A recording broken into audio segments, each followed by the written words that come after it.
When a woman is finally truly done with a narcissist, she does not explode in rage. She doesn't beg or scream. Instead, she undergoes a terrifyingly quiet transformation. She turns into a version of herself that she barely recognizes and that the narcissist absolutely hates. For years, you have been the loud one. You were the crying one, the explaining one, the one desperate to be understood. You were the one trying to manage their emotions, fix their trauma, and hold the relationship together with your bare hands.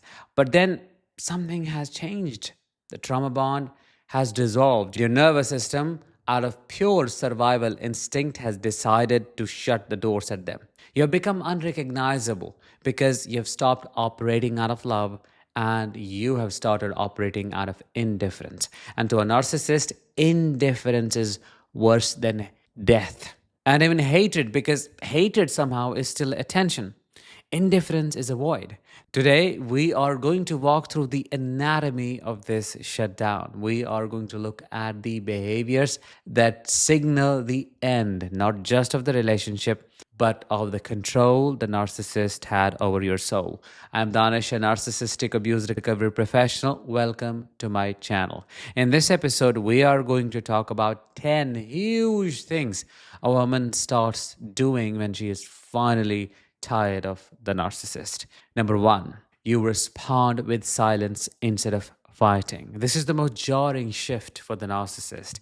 For years, your relationship has likely run on a cycle. They provoke you, you react, they blame you for the reaction. Classic Darbo. They fed off your tears and your defensiveness. It gave them supply, it made them feel powerful to know they can push a button and watch you unravel. But when you're done, the button stops working. They may say something cruel, something that used to make you spend 3 hours jading, justifying, arguing, defending, and explaining. But now you just look at them. You may say, okay, or if you say so, the silence is the sound of you realizing that they are committed to misunderstanding you. You stop fighting because you finally understand that you cannot reason with insanity. You're saving a breath for your own life, not wasting it on their delusions.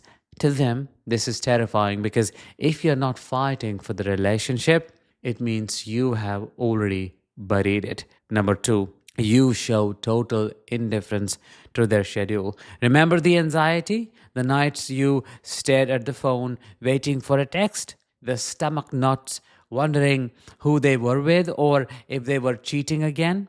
The detective work you used to do just to feel safe? When you are tired of the narcissist truly, that anxiety evaporates. But it's not because you trust them, it's because you no longer care what they do. They could stay out all night. They could be with the new source of supply. And frankly, your internal monologue is good. Let them be someone else's problem. You stop asking, where were you? Because the answer does not matter anymore. You have emotionally fired them from the position of partner. So their whereabouts are no longer your concern, are they? This detachment usually confuses them. They may even try to provoke jealousy just to get a rise out of you, but you just cannot muster the energy to care. Number three, you leave all the effort up to them. For the longest time, you were the engine of the relationship. You planned the dates, remembered the birthdays, probably initiated the difficult conversations. You basically kept the connection alive. You were over functioning to compensate for their under functioning. When you hit the wall of exhaustion, you drop the rope. You stop initiating texts. If they don't call, the phone stays silent. If they don't plan a date, you stay home or go out alone. You stop carrying the emotional load. You sit back and watch. And what you usually see is that without your effort, the relationship collapses instantly. This confirms what you knew all along. It was never a partnership, it was a piggy bank ride, and you're done carrying the weight. Number four, you withdraw from physical affection. This is often a visceral somatic reaction. The body keeps a score, and eventually your body rejects the abuser before your mind fully accepts it. When they try to touch you or hug you or be intimate, you feel your skin crawl. You flinch, you pull away, the ick sets in. You see them not as the charming prince or princess they pretended to be, but as the source of your pain. The emotional safety, gone. And without safety, guess what? There is no intimacy. You stop sitting next to them on the couch. You go to bed at different times to avoid that awkwardness. You build a physical wall to mash the emotional wall they have erected. This creates a dead bedroom situation. Why? Because your body is on literally strike against the abuse. Number five, you exclude them from your future vision. Very crucial. In the beginning, the narcissist hooked you with future faking. You know that. They painted a beautiful picture of growing old together, buying the house, traveling the world. You had to buy it. You planned your life around us. When you're done, your language shifts. You stop saying we, you start thinking in terms of I. You start planning next summer, but you don't factor them into the equation, do you? You think about your career goals, your finances, and your solo dreams as missions. You stop discussing long term plans with them because you know deep down they won't be there. You are subconsciously or consciously preparing for a life where you are the only captain of the ship. You have realized that building a future with a narcissist is like building a castle on quicksand. Number six, you react to them with constant annoyance. This is the phase where the rose colored glasses haven't just come off, they have been smashed. Everything they do irritates the life out of you. The way they chew, the way they breathe, the way they tell that same damn story to impress strangers, it all grates on your nerves. This happens because the mask has slipped. You see the manipulation behind every gesture.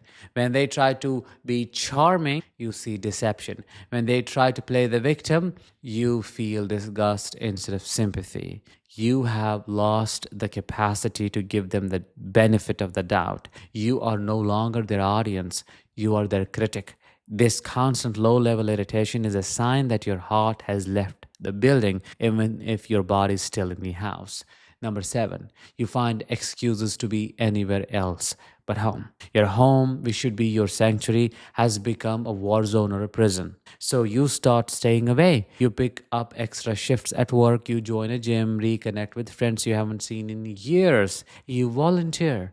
You do anything to avoid being in the same room as the narcissist. This is a reclamation of self. For a long time, the narcissist likely isolated you. They made themselves the center of your universe. Now you are expanding your orbit. You are realizing that you feel lighter, happier, and more you when you are not around them. You are gathering the strength of the outside world to prepare for the final exit. Number eight, you stop trying to repair the bond. In a healthy relationship, when things break, you try to fix them. You go to therapy, you read books, maybe communicate better. You did that for years, didn't you? You try to be the perfect partner, thinking if you just loved them enough, they would heal. Now, you have reached the stage of radical acceptance. You accept that they're broken and you accept that you cannot fix them. When a conflict arises, you do not look for a solution. You do not try to find a compromise. You just shrug. You let the relationship rot because you know the foundation is toxic. You stop suggesting couples therapy because you know they will just manipulate the therapist. You have resigned yourself to the fact that this is a sinking ship and you're no longer trying to bail out the water. Number nine, you quit asking for their improvement. This is a subtle but massive shift. You stop complaining about their behavior. Now, the narcissist may mistake this for victory for a second. They may think, oh, good, finally, or she has shut their mouth and can accept whatever I can do. But they're wrong. When you stop complaining, it means you have lost hope. You stop asking them to help with the kids. Stop asking them to be kinder. Stop asking them to be honest. You have realized that asking a narcissist to change is like asking a snake not to bite. It is in their nature. Your silence on their behavior is the loudest scream that you have given up on their potential. You are no longer waiting for the potential version of them to show up. You're looking at the reality and you are taking notes. Number 10 and the last one. You treat the relationship like a roommate arrangement. This is the gray rock lifestyle, not just a technique. The passion is dead, anger is dead, and all that is left is functionality. You talk about the bills, talk about the kids' schedules, talk about what needs to be fixed in the house, but you never talk about feelings, dreams, or fears. You become polite but distant. You interact with them the way you would interact with a stranger at the grocery store. This emotional distance protects you. It keeps you safe from their gaslighting because you are not giving them any emotional data to use against you. You are simply coexisting in a shared space until you can make your move. You have demoted them from soulmate to unwanted roommate. If you're listening to this and checking off these boxes, I want you to take a deep breath.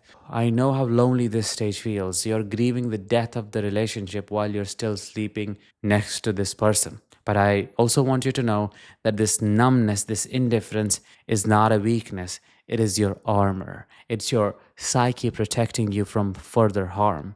It is the cocoon stage before you break free, and you got to embrace that. If you are the woman that I described in this episode, let me know in the comments because so many people will be able to connect with you. With that, let's bring this episode to an end. Thank you so much for listening. I will talk to you in the next one. Until then, as always, let the healing begin and continue.